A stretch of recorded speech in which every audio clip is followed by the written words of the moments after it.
अब एक चिंताजनक खबर जिसका दिल्ली और दिल्ली के आसपास के शहरों में रहने वालों पर लगातार असर हो रहा है। लेकिन संसद में सरकार की तरफ से एक ऐसा बयान आया है जिससे लोग परेशान हैं। दरअसल ये मामला दिल्ली में रिकॉर्ड तोड़ प्रदूषण से जुड़ा है। आज भी दिल्ली में एयर क्वालिटी इंडेक्स यानी AQI 400 के पास बना रहा, यानी बहुत ज्यादा गंभीर स्थिति रही। ये ऐसी स्थिति है जिसमें सांस लेना मुश्किल हो जाता है, खांसी होती है, फेफड़ों से जुड़ी बीमारियां होने का खतरा होता है। लेकिन सरकार का कहना है कि उनके पास ऐसे ठोस आंकड़े नहीं हैं जिससे ये स्थापित हो पाए कि AQI के उच्च स्तर और फेफड़ों की बीमारियों के बीच कोई सीधा संबंध है।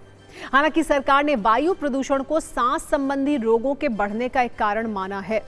ये जानकारी पर्यावरण, वन एवं जलवायु परिवर्तन राज्य मंत्री कीर्ति वर्धन सिंह ने राज्यसभा में लिखित जवाब में दी।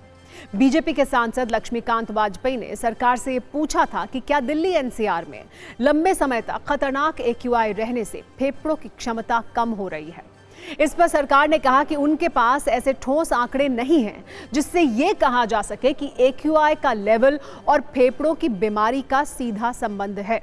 यानी जिस प्रदूषण से आप हांफ रहे हैं, खांस रहे हैं और बीमार हो रहे हैं, उस पर सरकार के पास कोई ठोस आंकड़ा नहीं है। ये स्थिति तब है जब दिल्ली NCR की सर्दियों में प्रदूषण की समस्या पिछले 9 से 10 सालों से है। बावजूद इसके सरकार आंकड़ों से रहित है। वैसे सरकार के दावों से अलग medical journal of advanced research India की रिपोर्ट ये कहती है कि खराब हवा के कारण फेफड़ों के काम करने की क्षमता घट रही है। इतना ही नहीं, 2019 की द लैंसेट और ICMR की report the India state level diseases burden initiative में ये कहा गया है कि 2019 में भारत में होने वाली कुल मौत में लगभग 18% वायु प्रदूषण की वजह से ही हुई। यानी लगभग 16,70,000 लोगों की मौत में वायु प्रदूषण भी एक बड़ी वजह थी।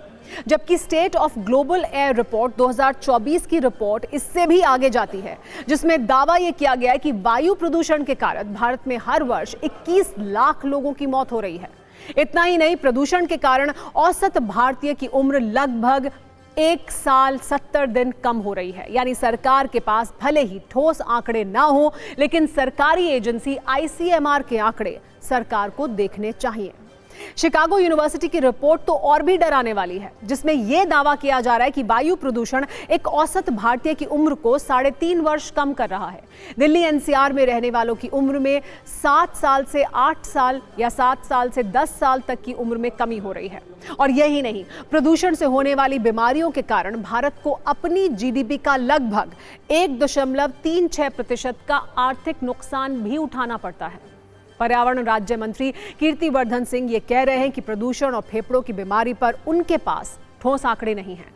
लेकिन इस संसद सत्र में 3 दिसंबर को केंद्रीय स्वास्थ्य मंत्रालय ने राज्यसभा को ये बताया था कि 2022 से 2024 के बीच दिल्ली के 6 बड़े सरकारी अस्पतालों में सांस से जुड़ी समस्याओं के 2,04,758 मामले सामने आए। इनमें से करीब 35,000 मरीजों को अस्पताल में भर्ती करना पड़ा। मंत्रालय के अनुसार वायु प्रदूषण इसका प्रमुख कारण था। तो पर्यावरण राज्य मंत्री कीर्ति वर्धन सिंह के विभाग के पास भले ही अपना ठोस आंकड़ा ना हो, लेकिन वो स्वास्थ्य मंत्रालय के आंकड़े को ठोस आंकड़ा मान सकते हैं। भले ही दिल्ली गैस चेंबर बन गई हो, सांस संबंधी बीमारियों के कारण अस्पताल में भीड़ बढ़ गई हो, लेकिन सरकार के भाग दौड़ में कोई कमी नहीं है। सरकार प्रदूषण कम करने की कोशिश करती हुई दिख रही है। इसमें कितनी कामयाबी मिल रही है, ये अलग विषय है। हालांकि पिछले कुछ दिनों में सरकार ने जो कोशिश की है उससे थोड़ी राहत है, ऐसा दावा है। दिल्ली के परिवहन और स्वास्थ्य मंत्री पंकज सिंह का कहना है कि सरकार प्रदूषण को काबू करने की कोशिश में लगी हुई है और जो उपाय किए गए हैं उसमें ग्रैप 4 के उल्लंघन में पिछले 3 दिन में 17,000 गाड़ियों की जांच हुई है। पिछले 3 दिन में 1 लाख से अधिक PUCC जारी किए गए हैं। शुक्रवार के ही दिन 47,600 PUCC जारी किए गए।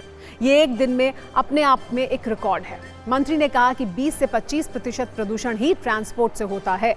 हम EV पॉलिसी ला रहे हैं। इसे 15 से 20 दिन में पब्लिक डोमेन में डाल दिया जाएगा। दावा यह भी है कि EV पॉलिसी आने के बाद काफी पोल्यूशन कम होगा।